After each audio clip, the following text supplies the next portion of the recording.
What's up guys, it's me Jeremy. Throughout the years of League of Legends, there have been a ton of champions that have proven themselves to just be something else entirely. I'm talking about the champions like Release Xin Zhao, Release LeBlanc, maybe some of the Juggernauts, Kassadin when his ban rate was 99% back in solo queue.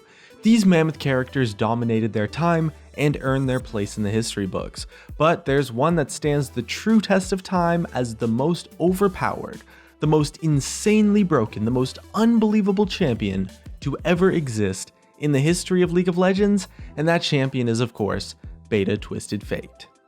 And just a heads up before we start, I am doing a giveaway with some friends. We're giving away a gaming chair, a headset, a keyboard, some RP. Super easy to enter, just check the link in the description. To set the scene for the League's Gambit, let's start by taking a look at his original lore. Essentially, he was part of a gypsy colony that lived on this side of a river. Thanks to his suspicious luck, no matter what hand he was dealt, he earned the nickname Twisted Fate. Although no one would ever call him out on it because they knew the other reason that he was so famous, he could kill a man at 20 paces with nothing more than a playing card. And he's super strong now in the game thanks to that teleport, and he's pretty much always going to be a threat in solo queue because of it, but back when he was released, it was honestly just stupid how much powerful he was. His strongest point was his beta kit, so we'll definitely focus on that, but we'll also compare it to his much less known alpha release kit for a little bit of extra perspective. His passive in beta was called Second Sight, and it increased all friendly champion critical strike chances by up to 5%. I mean, lore-wise it's pretty cool, he makes his friends lucky, but from a gameplay perspective, that is honestly just ridiculous. One of the most frustrating things that can happen in League is when a Tryndamere or a Yasuo, sometimes even a random AD carry with a 1% crit chance rune just lands a random crit on you in the early game, and it ends up completely deciding an early fight. Now imagine at level 1, every champion on the enemy team had 3% bonus critical strike chance, which moved up to 5% over the course of the game, for free, globally. Just double damage on their auto attacks out of nowhere, doing just enough damage to put you at a huge disadvantage, with the percent chance being high enough to actually be relevant as well. And this would be happening in every lane because it was a global effect. So even the jungler would be clearing their jungle camps faster thanks to his random free crits on the jungle camps. It took Riot a while to catch on to how unhealthy this actually was for the game, but eventually was replaced by loaded dice that gave a gold advantage slowly with +2 gold per minion kill for his team. At least that took a little bit of time to ramp up into actually useful stats and didn't just mean you lost the laning phase to random critical hits. His Q during the beta phase is the same Twisted Fate wildcards that we all know and love today, which is pretty cool because we still kind of have remnants of what was once the most broken champion in the history of League, but at the time it was essentially just a way more powerful version of it though. It would still throw 3 cards out, but instead it dealt up to 300 base magic damage with an additional 1.0 AP scaling. So build AP, press Q, and everyone would die, that kind of thing. Interestingly enough though, it was actually pretty much nothing like his original Q in the alpha phase, which a lot of you guys might not have known about, which was Seal Fate. This ability worked as a damage over time effect where Twisted Fate would reveal an enemy's fate and they would take periodic damage as a result. The curse would last up to 7 seconds, at which point it would stop damaging them. It was later replaced by a different form of Seal Fate, where he would pull out a powerful card from his deck that would deal a chunk of damage instantly and silence an enemy. The idea was to make him a little bit more useful in teamfights and let him harass a bit better, because his curse was more of a burden on an enemy player than a fun and useful ability for TF to use, and Seal Fate was eventually changed because it was actually too underpowered at the time. Anyway, it was replaced by Pick a Card, and swapped with his Alpha W. At the time, wildcards were his W, to give him an even more broken ability to play with. Speaking of which, before it was his Beta Q with the 3-card skill shot, Wildcard was actually a completely different ability that was on his W back in the alpha phase.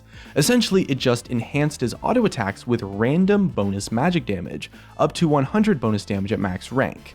It was kind of like a weirdly awkward version of his current E ability that he has now, and that's pretty much where it ended up as Twisted Fate's own personal on-hit ability. And this on-hit version of his W was actually ridiculously random. It gave him the chance of dealing 1 to 100 extra bonus damage. It wasn't like some sort of pseudo-randomness, it was just totally out there. And this ability was changed to the 3-card skill shot wildcards version in beta like we mentioned, which then later got moved onto his Q, which brings us nicely to his W replacement of Pick a Card. Those of you who are familiar with Twisted Fate at the moment should probably have a pretty good idea of how this ability works. It lets him cycle through 3 different magic cards in his deck that he can use on his next basic attack for bonus effects. And today all 3 effects have their own merit, but back in the day, one of the 3 effects was actually completely useless. And that was actually his old red card, which works pretty much identically to his current one today now. It turns his basic attack into an area of effect that damages a group of enemies and slows them all. That's not to say it was a bad ability, but when you hear about his gold card, you'll definitely realize why you'd never be using it. Before we get into his gold card though, his blue card at the time gave him bonus damage, although a lot less than both gold and red, but his blue card also let him pick a new card straight afterwards. So by using blue card, you could chain bonus damage attacks together by just repeatedly picking blue cards over and over again, but at the time they did not restore mana. It was pretty much used only for tower pushing and sieging and stuff like that, maybe if you wanted some extra sustained damage, but overall, the real jewel of his beta pick a card ability was, of course, his gold card. It was still his hard crowd control tool, letting him dish out a stun effect, but in beta, it was an area of effect ability just like his red card is now, so he could stun an entire group of enemies, and it also dealt twice as much damage as his red card. Yeah, you heard me right, twice as much damage and a 1.5 second stun on an area of effect group of enemies, and that's why you never ever used your red card. It was just strictly worse in literally every single way. Area of effect crowd control is usually on ultimates because it's so damn powerful, but Twisted Fate could do it every 3 seconds. That's right, every 3 seconds, because that was the cooldown on the ability. He could stun an entire group of enemies for 1.5 seconds and deal some massive damage to them as well on his W, with his W by itself.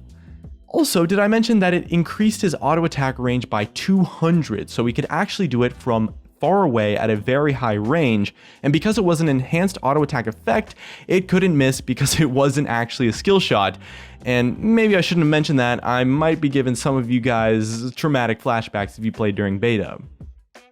Honestly, we could probably stop right here and ignore the entire rest of his kit and he'd still be the most overpowered champion in the game's history because of that one ability alone, but let's keep going because the fun doesn't stop yet. Let's talk about his E, which stayed the same through both alpha and beta. You know, the reason why TF is so powerful now is because his ultimate lets him threaten side lanes every couple of minutes and it gives him a lot of great map pressure. Well, here's a great idea. Let's take the ability and give it a 30-second cooldown and make it only cost 40 mana, and let's scrap the range entirely because who needs that, and make it completely global instead. Welcome to Twisted Fate's original E of Gate. Every 30 seconds, Twisted Fate could appear anywhere on the map to start stun locking a group of enemies while bursting them down low with his Q and extremely low cooldowns. Honestly, there's not really that much to be said about this ability. It was just flat out insane. Potentially one of the most strongest abilities to have ever existed in League of Legends. It did have 2 downsides to try and make it a little bit more fair at least. I mean, Gate wouldn't show him where the enemies were, and it did have a relatively long channel time. It took 3 seconds to cast, so at least enemy players would get a few seconds of peace before they ended up on the death screen. Actually, did I say downsides? I'm sorry, I was just kinda kidding. Thanks to his ultimate Destiny, Twisted Fate could teleport instantly without a 3-second channel, and you would also know exactly where to teleport to. Well, at least for every other Gate cast he could. Destiny was on a extremely long 60-second cooldown at max rank, and it also revealed all enemy champions and slowed them for a while. While Destiny was active, Gate would be an instant teleport effect rather than a 3-second channel, and this was the same for both alpha and beta, and the global slow was actually the least of your worries. Thanks to it revealing the enemy locations and making his Gate teleport instant, he would literally just appear to you on the spot whenever you decided it was your turn to die. You should still feel sorry for him though, because when Destiny was on cooldown, he'd have to teleport so slowly and you'd maybe get a little bit of an idea where to go in advance. Oh, what a poor thing, what a weak champion, oh my gosh. And March 16th, 2010 was the date when Twisted Fate's rampage finally came to an end, and he went from the most broken champion of all time to the most broken champion in the game after his rework, and changing him to form what we know him today. And Destiny and Gate were combined and balanced with the global slow and instant cast removed. His E was changed to his on-hit stack deck, and the passive was changed to just give his team gold generation rather than critical strike chance, because that was still just a bit too powerful, and he would go on to dominate the game for quite a long time, receive nerf after nerf after nerf, and eventually reach the state we're in today. And that sums up Beta and Alpha Twisted Fate and why he was the most overpowered champion ever. I guess we do have to give a little bit of credit to Riot for managing to finally balance this monster without taking away any of the original ideas in his kit, so fair play to Riot, I guess. I'm just glad I never had to play against it. Anyway, what do you guys think about old Twisted Fate's Beta and Alpha kits? And looks like that's going to be it for me. If you guys enjoyed the video, drop a like, subscribe if you want. Thanks for watching, and I'll see you guys next time.